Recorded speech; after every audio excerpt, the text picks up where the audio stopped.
introduction of our characters and the actors who play them for the play Succession, last on the docket for the 24th season at the Star Center Theater. Please introduce yourself and tell us about yourself.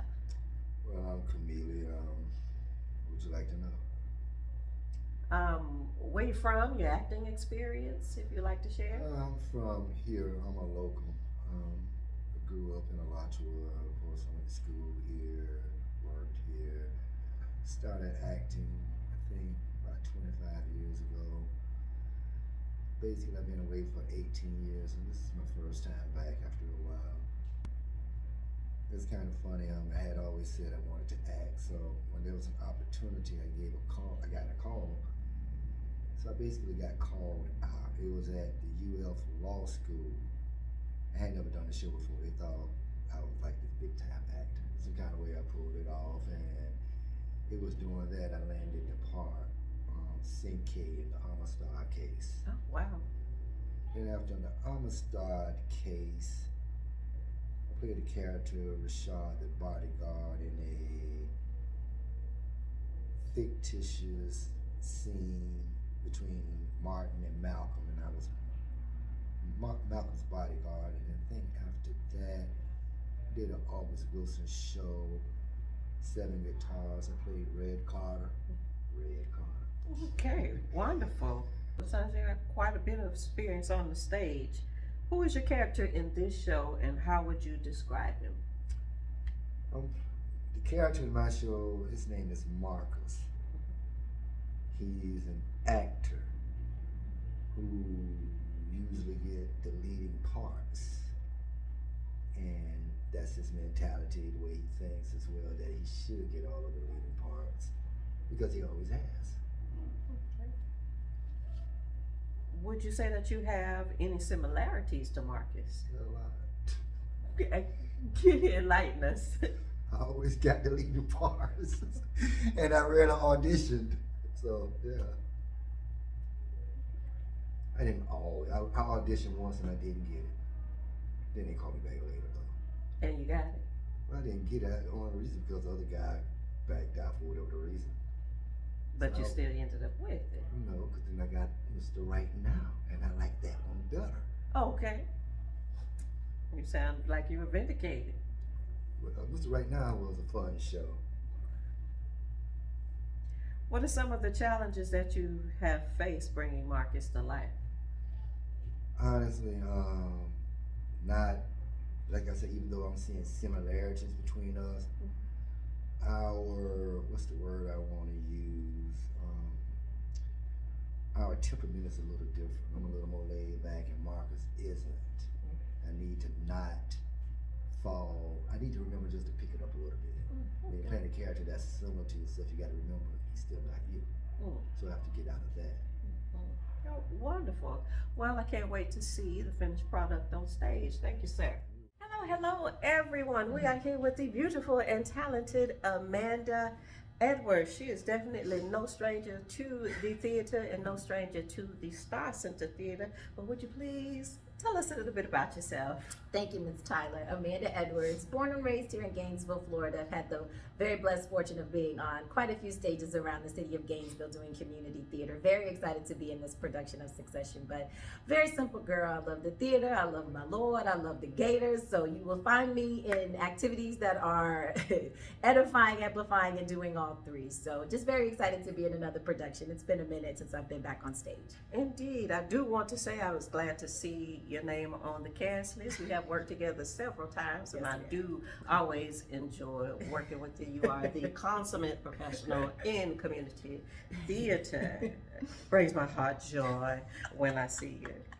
Who is your character, and how would you describe him? I am playing Billy Simpson, and she is an actress moving into a new realm of her career as a director. She is involved with Marcus, who is a well-established pillar of the theater community as well, and this story examines the dynamics of their relationship. They're both sort of at crossroads respectively in their careers and their personal lives, and when we arrive at this point in their story, those things are coming to a head. Mhm. And Billy is really arriving at a place of figuring out who she really is, what she really wants, and how she's going to go about getting all of those things. And so professionally, she's asserting herself. Personally, she's really starting to advocate for the things that she wants. And I really enjoyed reading her story and how she fit into the whole grand scheme of this show.